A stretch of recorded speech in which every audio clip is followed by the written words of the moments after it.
قربانی کس عمر میں واجب ہے اگر صاحب استطاعت ہو؟ سحر گل: شریعت کے تمام احکام آپ پر واجب ہوتے ہیں جب آپ بالغ ہو جائیں. تو خواتین کو جب مینسز آنا شروع ہوں تو وہ بالغ شمار ہوتی ہیں، اور لڑکوں کو جب نائٹ فال یا احتلام شروع ہو جائے تو وہ بالغ شمار ہوتے ہیں. اور اگر یہ علامتیں عورت میں یا مرد میں ظاہر نہیں ہوئی ہیں تو اسلامی لحاظ سے جب بھی کوئی لڑکا یا لڑکی 15 سال کا ہوگا تو وہ بالغ سمجھا جائے گا. تو بالغ ہوتے ہی شریعت کے تمام احکام آپ کی طرف متوجہ ہو جاتے ہیں. تو اس عمر میں اگر صاحب نصاب ہیں تو قربانی واجب ہے، مرد ہو یا عورت ہو. اپنی قربانی چھوڑ کر والدین کی طرف سے قربانی کرنا: میں اس سال اپنی قربانی نہ کروں، والدین کی طرف سے کر لوں، تو کیا یہ جائز ہے؟ ایم ایس فاروقی برطانیہ سے. دیکھیں، اگر آپ کے والدین وفات پا چکے ہیں تو پھر اگر آپ والدین کی طرف سے کرتے ہیں وہ حقیقت میں آپ ہی کی طرف سے ہوتی ہے، اس کا ثواب والدین کو پہنچا رہے ہوتے ہیں، تو اس میں آپ کا اپنا واجب بھی ادا ہو جائے گا. لیکن اگر آپ کے والدین حیات ہیں تو آپ ان کی طرف سے قربانی کر رہے ہیں ان کی پرمیشن سے، تو پھر آپ کی قربانی نہیں ہوگی، بلکہ ایک جانور میں دو بندوں کی بھی نہیں ہوگی، ابا اماں دونوں کی نہیں ہوگی. دو حصے لینے پڑیں گے یا دو جانور کرنے پڑیں گے، تب ابا اور اماں کی ہوگی. تو ایسی صورت میں پھر آپ اگر صاحب نصاب ہیں تو آپ گناہگار رہ جائیں گے. تو اگر آپ کے والدین حیات ہیں، زندہ ہیں، تو پھر تو آپ اپنی طرف سے قربانی کریں،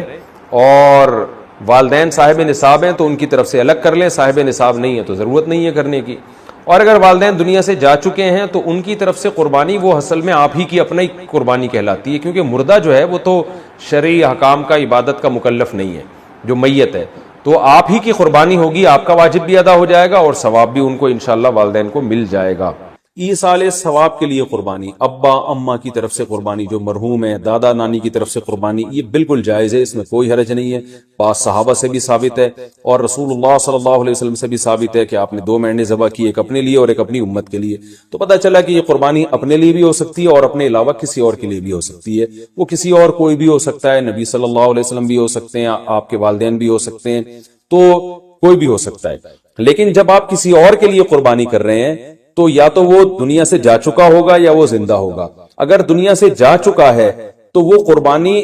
کا گوشت آپ خود بھی کھا سکتے ہیں، لیکن اگر وہ زندہ ہے تو اس کی پرمیشن کے بغیر اس کے لیے قربانی نہیں ہو سکتی، کیونکہ وہ ایک عبادت ہے اور جو زندہ آدمی ہے وہ عبادت کا اہل ہے. جب تک اس کی وہ نیت نہیں کرے گا خود تو اس کی قربانی نہیں ہوگی. تو وہ اس کی نیت کے لیے ضروری ہے کہ اس کو کم از کم اطلاع ضرور دی جائے اور وہ اس پہ راضی ہو، چاہے وہ زبان سے اجازت دے دے یا دل سے ویسے ہی راضی ہو، یعنی آپ کو پتہ چل جائے کہ یہ راضی ہے اس پر، تو بھی ٹھیک ہے. اگر کسی نے وصیت کی تھی کہ میرے مرنے کے بعد میرے لیے قربانی کرنا اور مال چھوڑ کر گیا ہے وہ قربانی کا، تو پھر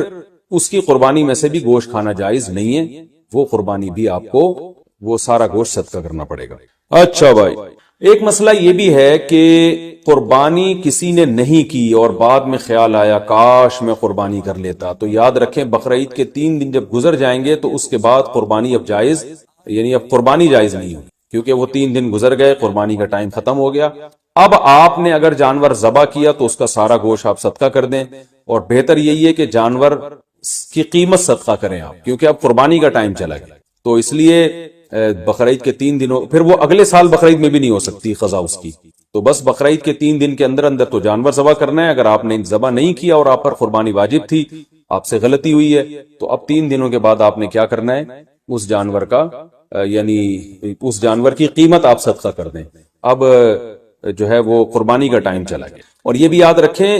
اس پر بہت مضبوط دلائل ہیں کہ قربانی کے صرف 3 دن ہیں. اس پر میں کلپ ریکارڈ کروا چکا ہوں، صحابہ تابعین کے آثار ہیں، احادیث ہیں. یہ صرف 3 دن قربانی جائز ہے، چوتھے دن قربانی جائز نہیں ہے. بہت ساری روایات ہیں اس پر صحابہ کرام کی، تقریباً اجماع اس کے اوپر کہ چوتھے دن قربانی جائز نہیں ہے. اور جو چوتھے دن والی حدیث ہے وہ بالاتفاق ضعیف ہے. تو اس لیے اپنے اہم ترین عبادت کو آپ ضائع نہ کریں. جو اللہ نے ہمیں 3 دن بتائے ہیں اسی میں قربانی کریں، اور وہ اتنے دن ہیں کہ ہمیں چوتھے دن کی طرف جانے کی ضرورت بھی نہیں. لیکن اگر کوئی کر رہا ہے تو بحث مباحثہ نہ کریں، لڑائی جھگڑا یہ بھی اچھی چیز نہیں ہے. آپ خود احتیاط کریں، صرف 3 دن، اور جتنے لیٹ کریں گے قربانی کا ثواب کم ہوگا. پہلے دن سب سے زیادہ، دوسرے دن اس سے کم، تیسرے دن اس سے بھی کم. اچھا بھائی، اور مسئلہ کیا ہے کہ قربانی میں عقیقے کی نیت کرنا، یہ سوال بھی بہت پوچھا جاتا ہے. بالکل جائز ہے. آپ ایک گائے لے کر آئے تو آپ اس میں اپنے بچوں کا عقیقہ بھی کر سکتے ہیں، اور قربانی کا یعنی بیٹے کا، لڑکے کی طرف سے 2 حصے ڈال دیں اس میں، اور ایک اپنی قربانی بھی کر لیں.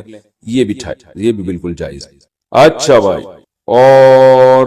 نابالغ اولاد کی طرف سے قربانی، دیکھیں جو نابالغ اولاد کی طرف سے قربانی ہے اگر تو انشاءاللہ اس کو ثواب ملے گا، قربانی وہ آپ ہی کی طرف سے ہوگی، تو یعنی آپ ہی اس قربانی کے مالک ہیں، تو کیونکہ جو نابالغ ہے نا اس پر قربانی بہرحال واجب نہیں ہوتی، چاہے وہ کتنا ہی مالدار کیوں نہ ہو، اور اگر بالکل ہی چھوٹا بچہ ہے تو پھر اس کی طرف سے قربانی کا مطلب یہ ہوتا ہے کہ آپ خود ہی بس قربانی کر رہے ہیں، تو وہ قربانی کا اہل نہیں ہے، اس کی طرف سے قربانی نہیں ہوگی۔ ہاں اگر وہ سمجھدار ہے، بلوغت کے قریب ہے، تو پھر اس کی طرف سے قربانی ادا ہو جائے گی، اگرچہ اس پہ واجب ہے نہیں، تو یہ کر سکتے ہیں، اس میں کوئی حرج نہیں۔ اچھا، ایک اہم مسئلہ یہ بھی ہے کہ اونٹ کو ذبح کرنا یہ سنت نہیں ہے، اونٹ کو نہر کرنا سنت، کھڑے کھڑے اس کی ٹانگ باندھ کے نا یہاں چاقو مارا جاتا ہے، اور ایکسپرٹ جو قصائی ہوتے ہیں وہ ایسے زور سے کٹ لگاتے ہیں کہ ایک دم فوارہ نکلتا ہے، اونٹ بہت جلدی ٹھنڈا ہو جاتا ہے، اور جو اناڑی ہوتے ہیں وہ بہت تکلیف دیتے ہیں جانور کو، وہ گھماتے رہتے ہیں اس میں، اور ان کو صحیح نس ملتی نہیں ہے، رگ ملتی نہیں ہے، اونٹ کا خون کم بہتا ہے، وہ بہت دیر سے اس کی جان نکلتی ہے، تو یہ بہت جو ہے وہ اچھا کام نہیں ہے جانور کو تکلیف دینا۔ آپ صلی اللہ علیہ وسلم نے حکم دیا ہے کہ جب تم میں سے کوئی شخص جانور کو ذبح کرنے کا ارادہ کرے تو اسے چاہیے کہ جانور کو راحت پہنچائے، اس کی راحت کا خیال رکھے، وہ اس کی اذیت نہ دے، تکلیف نہ دے، اور آپ نے یہ بھی فرمایا کہ اپنی چھری کو پہلے تیز کر لو تاکہ جانور کو تکلیف نہ ہو۔ بعض لوگ یہ کر رہے ہوتے ہیں، جانور کو لٹا کے چھری تیز کر رہے ہوتے ہیں، وہ بھائی پہلے ہی کر لیتے یہ کام، اس کو آپ نے جو لٹا کے اتنی تکلیف دی ہوئی ہے، یہ ٹھیک نہیں، یہ ٹھیک عمل نہیں ہے، تو جانور کو راحت دینے کا ہمیں حکم ہے، تکلیف سے اس کو بچانا ہے ہمیں۔ تو یہ کچھ مسائل تھے، اور بھی کوشش کر رہا ہوں کہ کوئی مسائل دماغ میں آ جائیں جو لوگ زیادہ۔ ایک اور مسئلہ رہ گیا کہ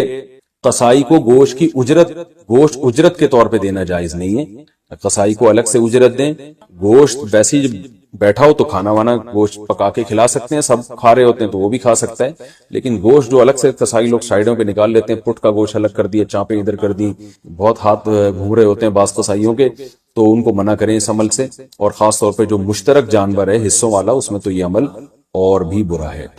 تو پہلا سب سے بڑا مسئلہ یہ ہے کہ قربانی واجب کس پر ہے، قربانی واجب کس پر ہے۔ لمسم عوام کی سہولت کے لیے ایک نصاب بیان کرتا ہوں جو علماء بتاتے ہیں، 52.5 تولہ چاندی، تقریباً 45 سے 50 ہزار یا 55 ہزار، یہ آج کل ریٹ چل رہے ہیں، آپ دیکھ لیے گا نیٹ پر۔ تو اتنی مالیت کا کسی کے پاس سونا ہو یا چاندی ہو یا تجارتی مال ہو، تجارتی مال کہتے ہیں وہ سامان جو بیچنے کے لیے آپ نے خریدا ہے، یا کیش رقم ہو، یا یہ کہ ضرورت سے زائد سامان، ضرورت سے زائد سامان کہتے ہیں وہ سامان جو پورے سال بھی استعمال نہ ہوتا ہو، تو ایسی کوئی چیز اگر آپ کے پاس اتنی مالیت کی پڑی ہوئی ہے، یا ایک نہیں 2-4 چیزیں مل کے اتنی مالیت کو پہنچ جاتی ہیں، یعنی خلاصہ یہ نکلا کہ آپ کے جو استعمال میں آنے والی چیزوں کے علاوہ آپ کے پاس اتنی مالیت کی مال موجود ہے، اور ضروری خرچے اس میں سے نکال دیں، قرضے نکال دیں، وہ سب نکال کے بھی اتنے پیسے آپ کے پاس بچتے ہیں 50 55 60 ہزار تک، تو پھر آپ پر قربانی واجب ہے۔ یہ بہت مختصر بتا رہا ہوں کیونکہ اگر میں اس کی نصاب کی ڈیٹیل میں گیا تو پورا کلپ اسی میں نکل جائے گا، تو لم سم ایک بتا رہا ہوں آپ کو کہ اتنا اماؤنٹ کسی کے پاس ہو تو اس پر قربانی واجب ہے۔